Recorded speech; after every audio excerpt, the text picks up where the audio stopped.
problems on capacitor with dielectrics. Example 1, to find effective capacitance, a parallel plate capacitor of plate area A is filled with 3 dielectrics as shown. What is the equivalent capacitance of the system? So here separation between the plates is 2D. One dielectric of dielectric constant K1 is filled here. Dielectric constant K2 is here, K3 is here. So this thickness is D, this thickness is D. Now what you have to do is you have to cut it such that it will form 3 capacitors. So cut it here, then this one and this one will be in parallel, then cut it here, these two are in series. So these two are in series, effective is in parallel with the first one. So if I write the equivalent capacitance for this, so this is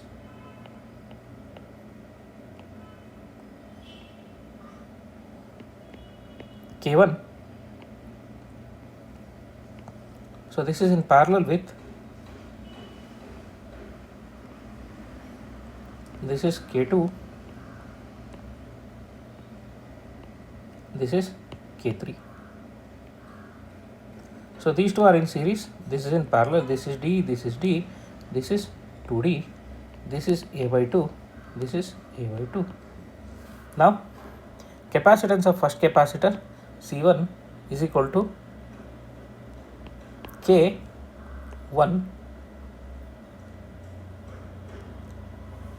epsilon naught A by 2 divided by 2D, that is equal to K1 epsilon naught A divided by 4D. This is C1.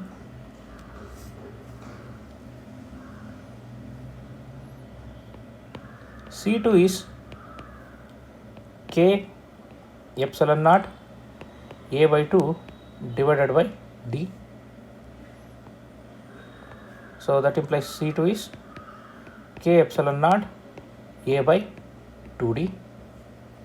Similarly, C3 is, this is K2 they have given, C3 is K3 epsilon naught A by 2 divided by D, that is nothing but K3 epsilon naught A by 2D.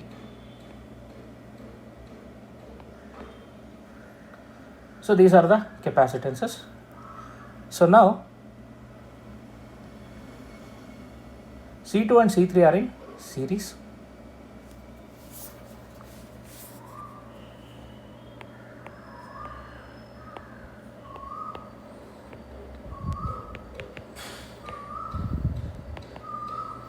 C2 and C3 are in series. So effective will be CS is equal to C1 C2 divided by C1 plus C2.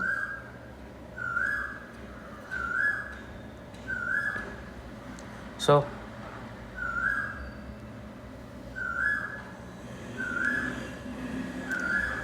it is better to substitute for 1 by CS. 1 by CS is 1 by C1 plus 1 by C2. Here simplification will be easier if we use this. So 1 by CS is equal to 1 by C1 will be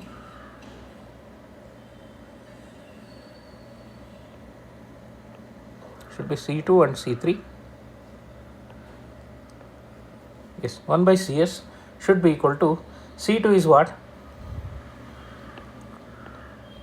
1 by C2 is 2D divided by K2 epsilon naught A plus 1 by C3 is 2D divided by K3 epsilon naught A. So that is equal to 2D by epsilon naught A can be taken common. So it will be 1 by K2 plus 1 by K3. So that will be 2D divided by epsilon naught A into K2 plus K3 divided by K2 K3. I'm taking LCM. This is 1 by CS.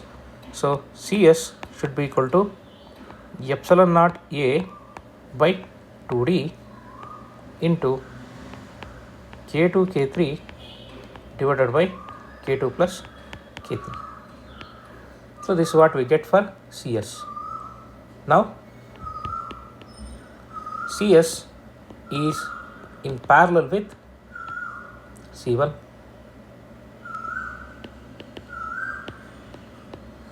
Therefore, C effective is equal to C1 plus CS. They are in parallel.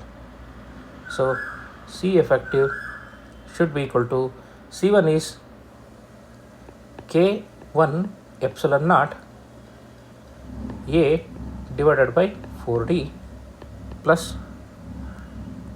CS is epsilon naught A by 2D into K2 K3 divided by K2 plus K3. So if I take epsilon naught A by 4D as common in this, then I will be left with K1 plus 2K2 K3 divided by K2 plus K3. So this should be the effective capacitance.